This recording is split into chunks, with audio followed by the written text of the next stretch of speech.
When we create a music content, we all have tendency to overpower the music with too many layers.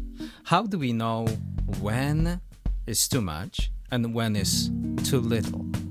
Today's video describes this kind of challenge. Just keep watching and we will all learn something new. Let's get started.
The question is, there is a line between too much and too little.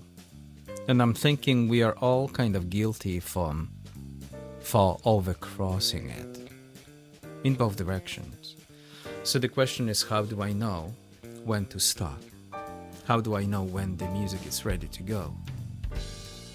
Well, we're gonna look at these examples today.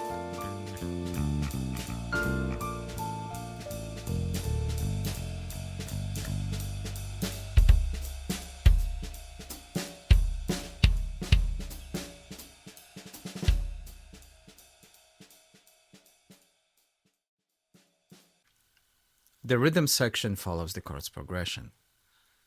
Chords progression has been established and executed.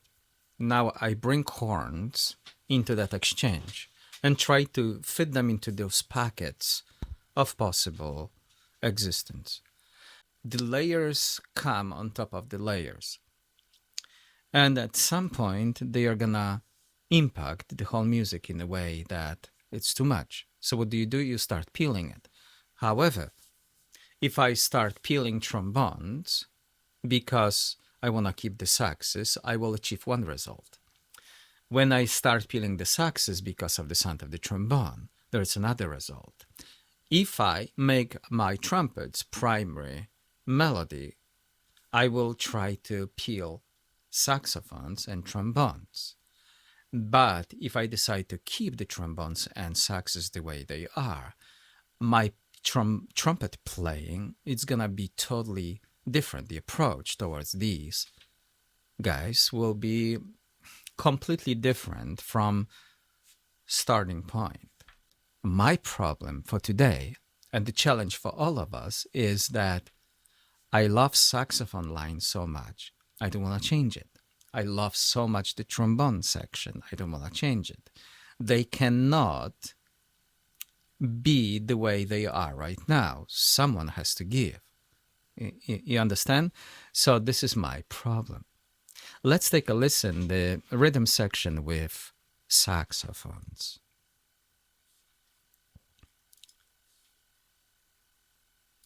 We will put a little bit of reverb on our saxes and go to Effects, Reverb, Large Studio, Large hole for now, and boom. The same thing for the tenor. And after that, we are going to create some kind of balance between these two, so they sound cohesive. Boom, unleash, here we go. Okay, so this is the sound of saxes. How they interact with the rhythm section, it's another thing. Here we go.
And of course, the beginning, there will be another section.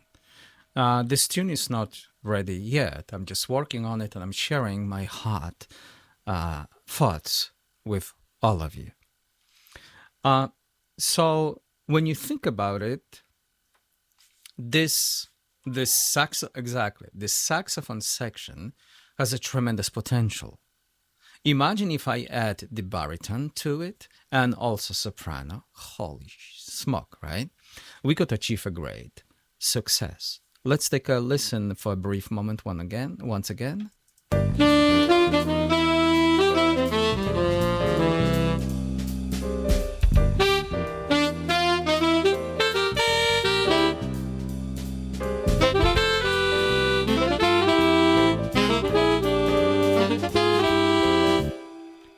Okay, so right now we use them sometimes in unison, sometimes major minor thirds, later on perfect fifth. So there's like different techniques what we apply to these voicings right now.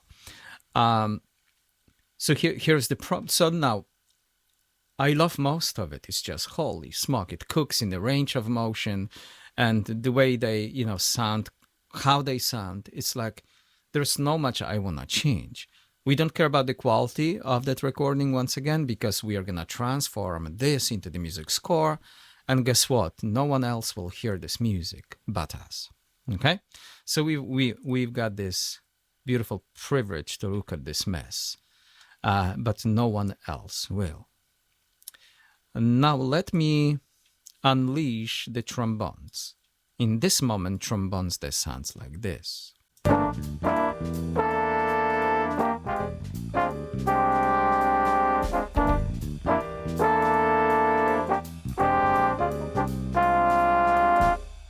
To show you how powerful these trombones are at this moment, we're going to play them by themselves. Just remember, we did record them by using left-hand comp technique. We really recommend it. Check it out.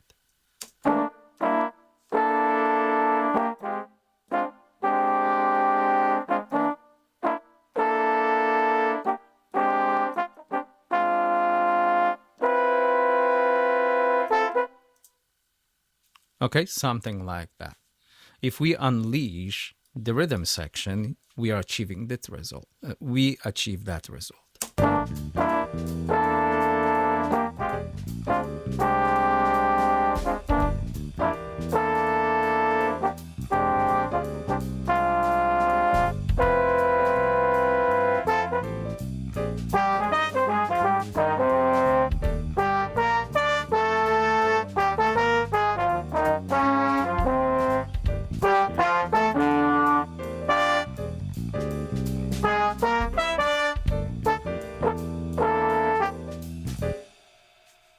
And so on. So this is the reality of our situation. Of course, we did spend some time already peeling the onion, so it was bigger mess than right now. And I already start seeing, like for example here, we could change that for something else or harmonize it instead of playing it in octaves. You see what I mean? So I'm standing in a situation that I have to alter or pivot towards something else. But my decisions, they have to be emerged in the direction of my travel. So now, if I know what I want, I will make better choices. If I just screw around hoping to land somewhere, there is too many options to choose from, and I know for certain that I'm going to screw it up. Okay? So now, here's the problem. We're going to unleash saxes. And by doing so, with the trombones in the rhythm section, we will gonna start witnessing those contra melodies and contra counterpoints. From the beginning.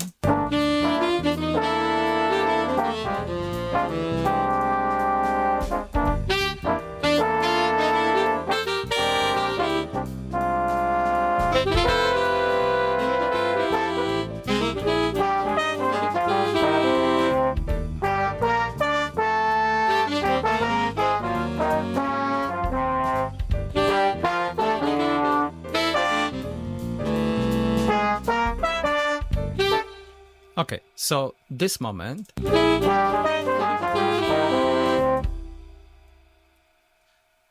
you know, I love this Saxes section.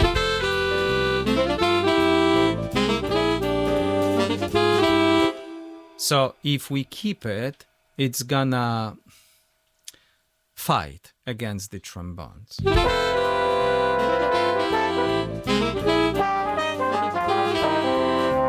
So I think I'm leading towards changing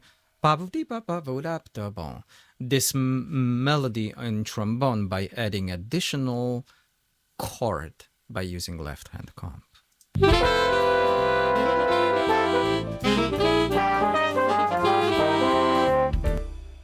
Okay, another moment is here. It's too much. It's just where my ear is supposed to go.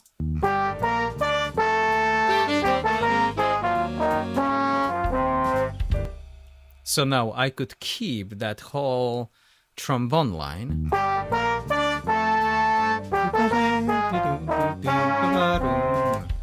Or keep the very first part and then jump into chords and hear the saxes. Okay? It creates a different dimension. You see, when like the saxes respond with the answer to the question by the trombones.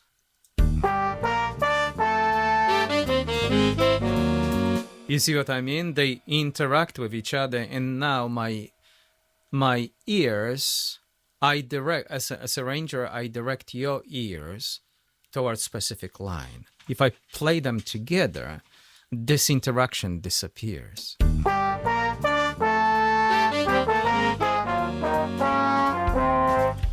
So I'm leaning towards changing once again the trombones into chords by using a left hand comp.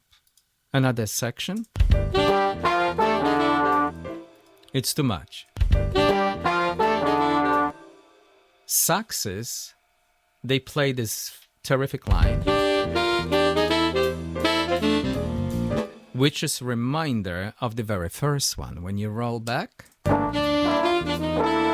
you see what I mean? But this line, it's a similar line when you think about the structure, but melodically, we moved it up.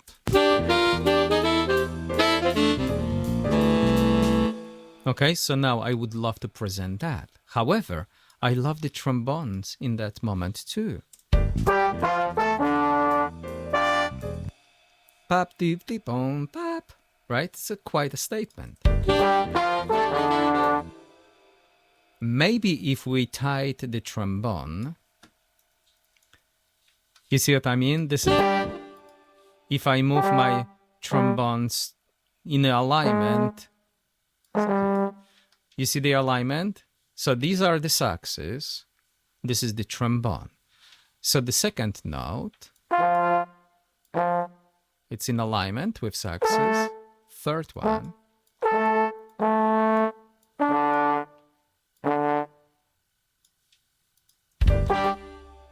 let's mute other trombones.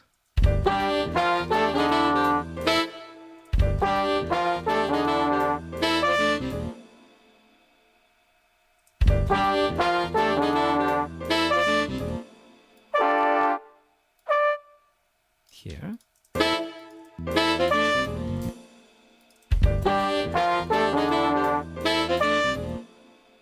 Okay, so as you see, we did something different this time. Instead of deleting this section, we were able to move stuff around rhythmically and make it work this way.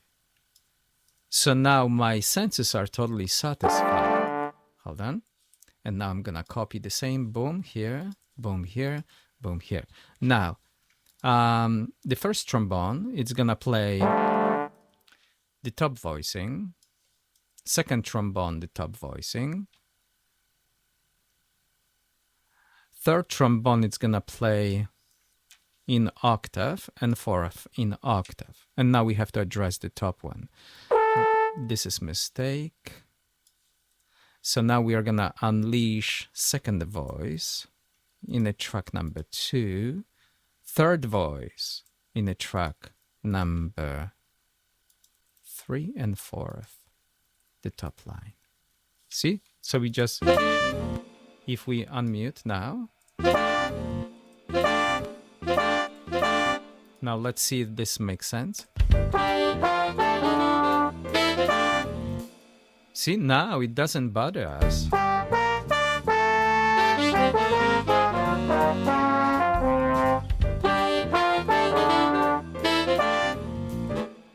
Yeah, now makes perfect sense. Okay?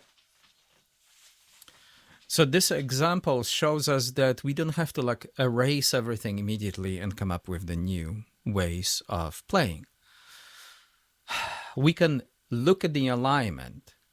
Horn section supposed to cook. If we eliminate rhythm section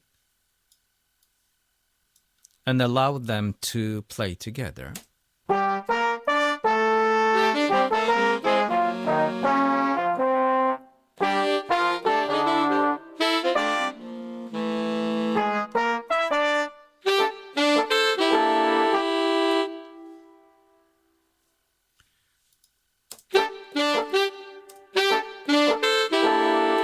we will have to work on this section as well.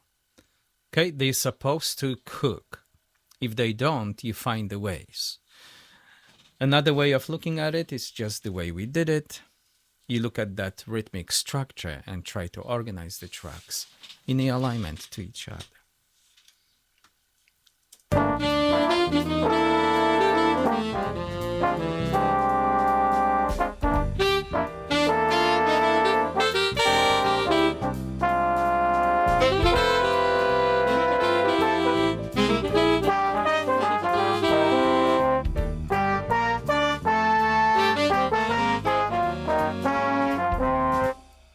Okay, we promise that we will change this moment in trombones, so we will mute rest of them. Which chord are we on?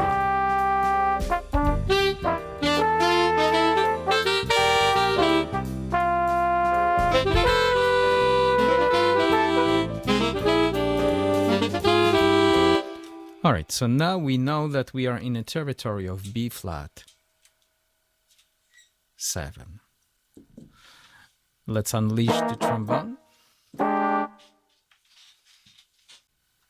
want to make sure that only one track is armed, and we are gonna do a punch in, punch out.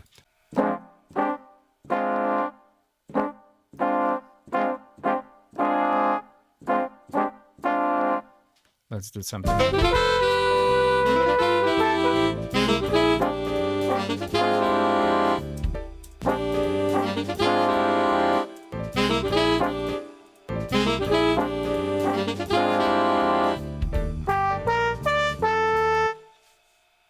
Okay, it's good for now. We don't have to, worry about this section for a while. Now let's take a look at the relationship in a B section. B section is very interesting. It just includes only 2 chords, G minus 7 and C minus 7. And then after this phrase is finished, we roll back to our C7.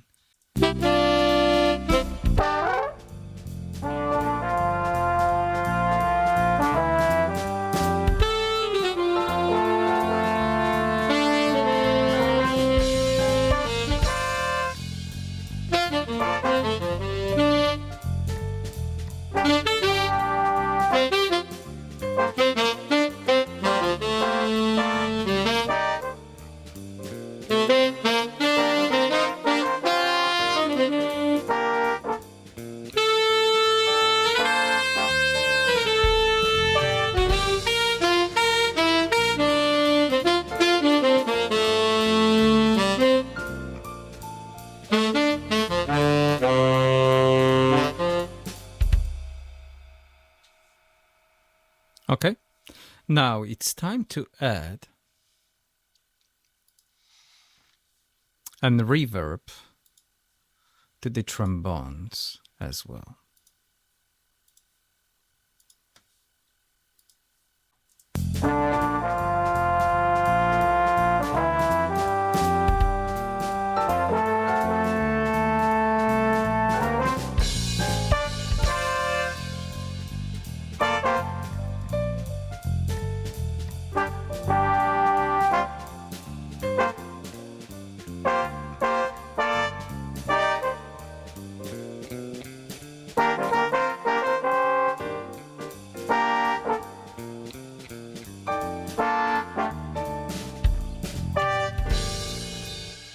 Okay, so this is the essence of the trombones. And of course, this can be polished, this could be organized, there's a, rhythm issues, right? But basically we hear the essence of what these instruments could provide for the music. Now let's mute them and just establish saxophones. 2 saxes.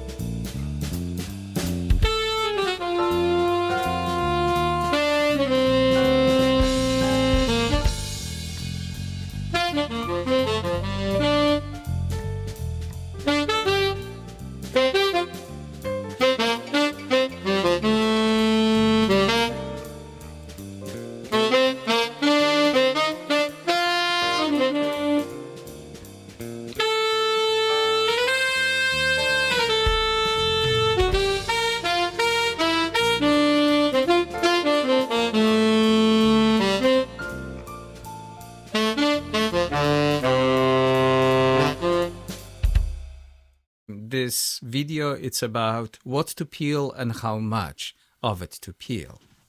Would you rather stay with sax section the way it is and polish the trombones, organize the trombones underneath, or stick to the trombones and then dive into adjustments on sax tracks? All together?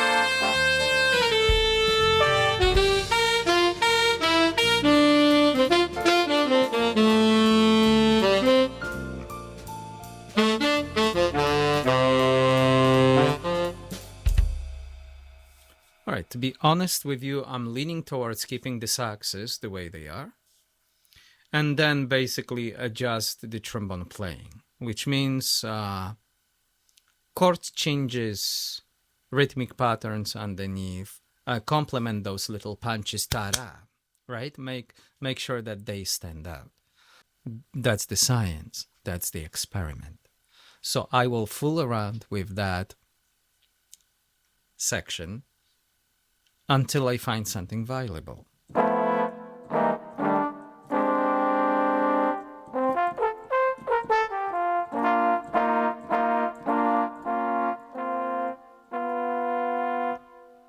Okay, once I find something what speaks to me, it's like, you know what, this looks badass. Let's go for it.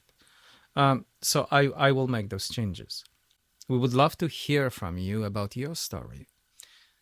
Have you ever faced the situation that got too many layers and it was hard for you to decide which one to keep? Okay? Until then, my name is Piotr Kowalczyk. I will see you next time.